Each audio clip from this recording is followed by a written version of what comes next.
Pro tem speaker को जानिए। आप देखिए, भर्तृहरि मेहताब जिनको चुना गया और उन्होंने शपथ ले ली है राष्ट्रपति भवन जाकर। द्रौपदी मुर्मू ने, राष्ट्रपति ने उनको शपथ दिलाई है। कटक से वो बीजेपी के सांसद हैं। 66 साल उम्र है भर्तृहरि मेहताब की। 7 बार से लगातार सांसद है। हालांकि इससे पहले 6 बार वो बीजेडी से थे और इस बार वो बीजेपी से सांसद हैं।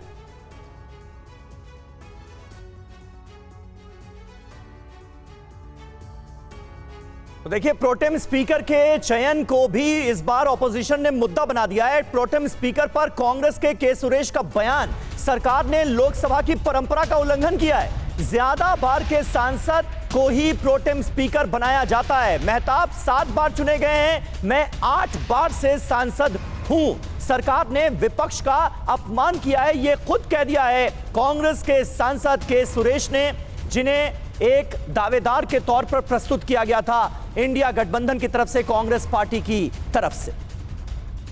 After appointed Protem Speaker of Mehtab, the India Alliance strongly protested the India government violated the convention of the Lok Sabha.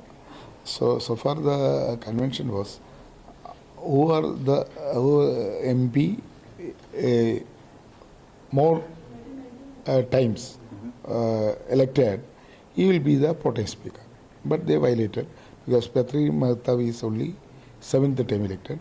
8th time I was elected. But they are broken the convention and they are insulting opposition again. So that's why India Alliance unanimously decided to boycott the panel members.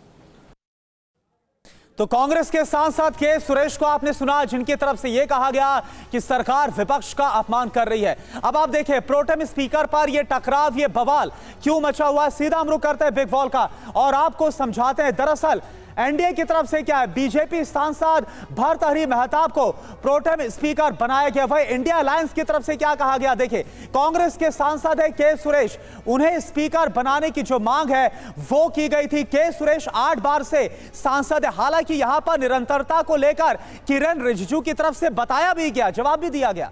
जी हां, और इसीलिए संसद का नया अग्निपथ इसे सरकार के लिए हम कह रहे हैं। बीजेपी का तर्क देखिए क्या है। संसदीय कार्य मंत्री किरण रिजिजू ने यह कहा कि भर्तृहरि मेहताब लगातार 7 बार से सांसद रहे हैं। कांग्रेस सांसद का वरिष्ठता का आधार नहीं है। कांग्रेस सांसद के सुरेश लगातार नहीं जीते हैं और लगातार 7 बार चुनकर सांसद बने हैं भर्तृहरि मेहताब। इसलिए प्रोटेम स्पीकर के पद पर उनका चयन किया गया, उनका चुनाव किया गया। ये एक जानकारी आप कह लीजिए या सफाई कह लीजिए, सरकार की तरफ से दी गई है, संसदीय कार्य मंत्री की तरफ से दी गई है। लेकिन ऑपोजिशन के तेवर नरम पड़ते नजर नहीं आ रहे हैं इस मुद्दे पर। बिल्कुल, और ऑपोजिशन की क्या रणनीति ये भी हम जानेंगे हमारे संवाददाता से। लेकिन जिस पद को लेकर ये बवाल मचा हुआ है, अब आपको प्रोटेम स्पीकर से जुड़ी अहम जानकारियां भी बता देते हैं। प्रोटेम स्पीकर क्या होता है? दरअसल सदन के वरिष्ठतम सदस्य को इस पद पर नियुक्त किया जाता है। लोकसभा की कार्यवाही चलाने के लिए राष्ट्रपति प्रोटेम स्पीकर चुनते हैं। प्रोटेम स्पीकर ही लोकसभा की पहली बैठक की अध्यक्षता करते हैं। प्रोटेम स्पीकर सत्र के पहले दिन राष्ट्रपति के सामने शपथ लेते हैं। प्रोटेम स्पीकर ही लोकसभा के नए सांसदों को शपथ दिलाते हैं। नए स्पीकर के चुनाव के साथ उनकी सेवा समाप्त हो जाती है, जब औपचारिक तौर पर स्पीकर का चुनाव हो जाता है। बिल्कुल, तो बहुत महत्वपूर्ण रोल होता है प्रोटेम स्पीकर का। और अब इसके चुनाव को लेकर ही ऑपोजिशन के तेवर तल्ख नजर आ रहे हैं। संसदीय कार्य मंत्री किरण रिजिजू का बयान, संसद के इतिहास में प्रोटेम स्पीकर कभी मुद्दा नहीं रहा। सरकार नियम और परंपरा के हिसाब से ही चल रही है। हम संविधान और तमाम नियम कायदों के अनुसार ही काम कर रहे हैं। सभी सदस्यों को मिलकर संसद चलानी है, यह कहा गया है किरण रिजिजू की तरफ से। देखिए, सबसे पहले तो जो ट्रेडिशन है, नियम है, उसी में हम लोग बांधे हुए हैं और ट्रेडिशन से चलेंगे। इसलिए जब आप इतिहास खोल के देखेंगे तो आप मिलेंगे कि मोदी जी का सरकार और हम लोगों का जो पार्टी का रवैया है, हमेशा संविधान और नियम, उसी के तहत हम लोग काम करते हैं और उसी में हम लोग बंधे हुए हैं। साफ सुथरे तरीके से पार्लियामेंट को चलाना है। सब पार्टी के सदस्य को मिलकर के पार्लियामेंट चलाना है, सबका काम है। जनता ने निर्देश दिया है, जनता ने अपना फैसला सुनाया और जनादेश के बाद सरकार और विपक्ष मिलकर के पार्लियामेंट वन चलाते message you would like to give.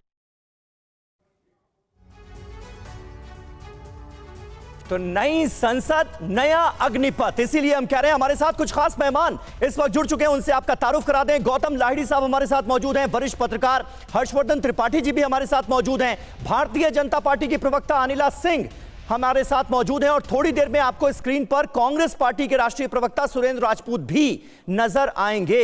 लेकिन अनिला जी, पहला सवाल आपसे ही, अब ऐसा लग रहा है कि संसद में प्रोटेम स्पीकर के मुद्दे पर ही घमासान है, टकराव के आसार नजर आ रहे हैं। कांग्रेस पार्टी ने इसे एक मुद्दा बना दिया है, इंडिया गठबंधन एकजुटता का संदेश देता हुआ नजर आ रहा है। कहा यह जा रहा है कि हमें नजरअंदाज किया गया। के सुरेश ने तो यहां तक कह दिया क्योंकि वो दलित हैं इसलिए नजरअंदाज किया गया। कैसे आप देखती हैं? मेरी सबको राम राम। और आज का दिन जो है एक नई शुरुआत का दिन है, क्योंकि आपको पता है कि भाई पार्लियामेंट का सेशन शुरू हो रहा है, और हम सबको अच्छी तरीके से पता है कि पार्लियामेंट का सेशन तो शुरुआत हो रही है, परंतु डिसरप्टर्स के रूप में ये जो इंडिया अलायंस है ये सामने आने वाला है। अगर मैं एक दिन का खर्च पार्लियामेंट का मानूं तो तकरीबन 9-10 करोड़ का होता है, और इतिहास गवाह है कि जब से मोदी सरकार आई है इन लोगों ने निरंतर डिसरप्ट किया है पार्लियामेंट को। जहां जो स्थान जो है, जो मंदिर कहलाता है, हाँ, वहां पे आपको पॉलिसी मेकिंग पे डिस्कशन करना चाहिए, चर्चा करनी चाहिए, वहां पे आप डिसरप्शन करते हैं। हाँ, अभी कुछ नहीं मिला तो चलो हम इसी बात पे हल्ला करेंगे कि स्पीकर कौन होना चाहिए। ये तो वो है ना कि भाई हम भी 10वीं पास है, क्या हुआ अगर हमने 4 बार में की है, तो भैया जो एक बार में पार कर ले रहा है उसकी वेटेज ज्यादा होगी, या जो 4 बार में पार कर रहा है उसकी वेटेज ज्यादा होगी। पर इसको सोचने के लिए थोड़ी बुद्धि चाहिए होती है, और जिसकी केवल त्राहिमाम करने में लगी हुई हो तो वो राष्ट्र के बारे में क्यों सोचेंगे?